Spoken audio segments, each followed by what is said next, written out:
নমস্কার বন্ধুরা, আজকে আমি নতুন একটা রেসিপি বানাবো। বাড়িতে থাকা ডিম আলু দিয়ে অতি সহজ রেসিপি। দেখুন কি করব। এই আলুটাকে সেদ্ধ করা আলু আমার, এটাকে মেখে নেব।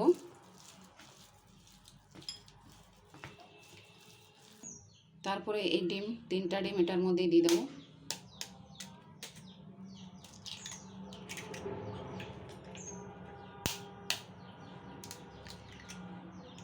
তারপরে বন্ধুরা কর্নফ্লাওয়ার গুঁড়ো 1 চামচ দিয়ে দিলাম। কুচিয়ে রাখা পেঁয়াজ দিয়ে দেবো। ধনেপাতা কুচো দিয়ে দেবো। লঙ্কার কুচো দিয়ে দেবো। স্বাদ অনুসারে লবণ দেব। তারপর এটাকে ভালো করে মিক্সড করতে হবে। এভাবে আমার হয়ে গেছে, ডিম আর আলু দিয়ে মাখা হয়ে গেছে। কড়াই আমি তেল দিলাম।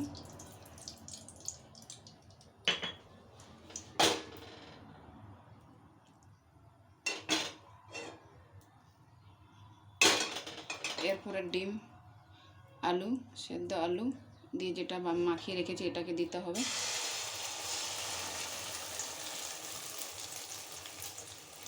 খুব মোটা হবে না, পাতলা পাতলা করে করতে হবে। ডিমটাকে ঢাকা দিলাম, একটু সেদ্ধ হতে দিলাম। 2-3 মিনিট পরে খুলে দিলাম ডিমটাকে। হয়ে গেল, ডিম হয়ে গেছে। এখন এটাকে ঠান্ডা হতে দেব।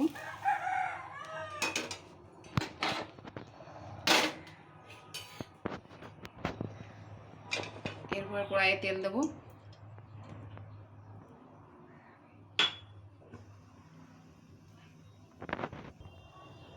তেল আমার গরম হয়ে গেল। কেটে রাখা আলুটাকে ভাজতে দেব। 2 থেকে 5 মিনিট আলুটাকে ভালো করে লাল করে নেব। দেখুন বন্ধুরা, আমার আলুটা লাল হয়ে গেল। এবার এটাকে তুলে নেব। এরপর বন্ধুরা এই মশলাগুলো দেব।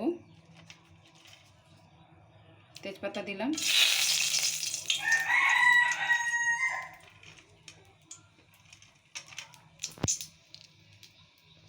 গরম মশলা দিলাম, 2টা কাঁচা লঙ্কা দিলাম, পেঁয়াজ পেস্ট করে দিলাম,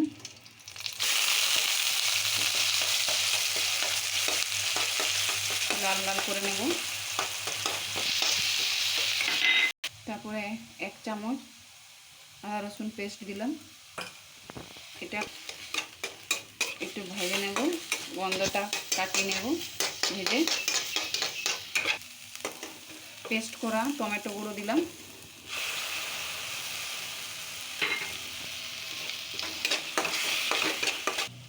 লঙ্কার গুঁড়ো দিলাম 1 চামচ। জিরের গুঁড়ো দিলাম 1 চামচ। লঙ্কার গুঁড়ো দিলাম 1 চামচ।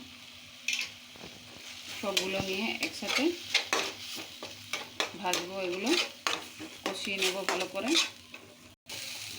কষানো হয়ে গেল। এখন একটুখানি জল দেব, অল্প পরিমাণে। এরপর ভেজে রাখা আলু দিয়ে দিলাম। স্বাদ মতো লবণ দিয়ে দিলাম।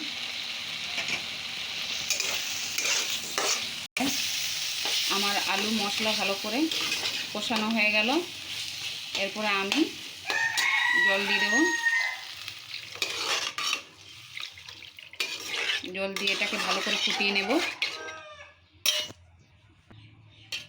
এরপর এটাকে ঢেকে ফুটাবো আমি।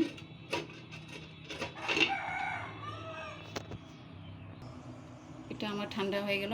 এখন কাটবো পিস পিস করে। বন্ধুরা দেখুন, আমার রেডি হয়ে গেছে, আলু সেদ্ধ হয়ে গেছে। এখন এই পিস পিস করে রাখাটার মধ্যে দিয়ে দেব। এইভাবে দিয়ে দিলাম, সাজিয়ে দিলাম। এটা মশলার সাথে ভালো লেগে যাবে।